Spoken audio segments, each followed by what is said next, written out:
Bonjour Samuel Le Pasquier. Bonjour. Vous êtes psychiatre et on a envie de savoir ce matin pourquoi cette affaire, elle fascine autant les Français depuis 8 ans. Il y a plusieurs raisons. La première, la plus évidente, c'est que c'est un meurtre tout de même inhabituel. Toute une famille qui disparaît. C'est un meurtre qui a été prémédité, préparé. Et en plus, le meurtrier à ce jour, l'assassin d'ailleurs, c'est une préméditation, n'a pas été arrêté.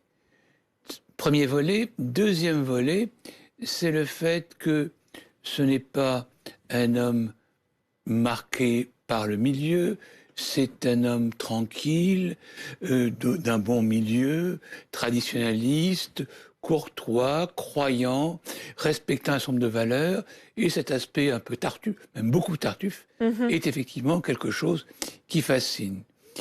Et aujourd'hui, nous sommes confrontés à une troisième fascination, à savoir comment se fait-il qu'un assassin ait pu échapper pendant 8 ans au radar de la justice, quand on sait que les membres les plus chevronnés du milieu ne tiennent pas plus quelques semaines. Ce qui fait d'ailleurs... Comment un père de famille lambda a réussi cette cavale. Oui, c'est pas un père de famille lambda, mais c'est effectivement enfin, l'image qu'on en a en tout cas. Famille. Mais du coup, aujourd'hui, nous avons envie de croire à ce que c'est vrai, il a été arrêté et c'est bien lui. Je dis cela parce qu'il n'est pas impossible que cette conviction que soit lui soit un peu, disons, favorisée par notre désir. Et sur votre domaine de compétences, si l'homme qui a été arrêté hier en Écosse est bien Xavier Dupont de Ligonnès, comment il a pu tenir le coup psychologiquement pendant ces semaines, ces mois, ces années? Oui, alors ça, c'est à la fois relativement simple à expliquer, c'est un peu plus compliqué à ressentir. Pour commettre un crime, pour commettre un meurtre, pour commettre un assassinat, 2 conditions doivent être requises. La première, c'est l'existence de fortes pulsions agressives, ce qui va de soi.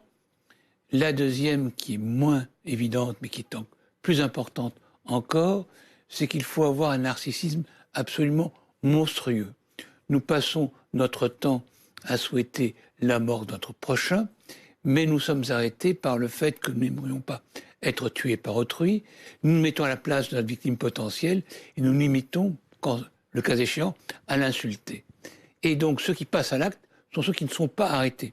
Ce sont des personnes qui ont une personnalité clivée, à savoir qu'ils n'ont pas de remords, ils n'ont pas de culpabilité, puisqu'au fond, le monde est pour eux un prolongement d'eux-mêmes. C'est une enveloppe et il n'existe que par rapport à eux. En ce sens, il n'y a pas de mensonge, il n'y a pas de remords. S'il y a un problème psychologique, c'est une oscillation entre l'exaltation permanente ou au contraire, parce que ce sont des gens en réalité fragiles, la dépression profonde et le suicide. C'est pour ça d'ailleurs qu'un certain nombre de criminels se suicident une fois qu'ils sont passés à l'acte. Est-ce que justement la cavale, ça peut changer un homme? Ça le change dans les faits. Est-ce que ça le change en profondeur? Alors c'est en effet une question. Une personne qui aurait pu déraper, tout peut arriver dans un mois passionnel ou dans un épisode, disons, psychotique, de folie, en se réveillant, peut avoir des remords, des scrupules, se déprimer, ou au contraire, se livrer à la police, ou faire, ce qui arrive encore plus souvent, des fautes qui font qu'elle va être arrêtée pour recevoir la punition. Mais là, s'il a été capable de tenir 8 ans, indépendamment des conditions matérielles très favorables, c'est bien qu'il n'était pas atteint par le remords.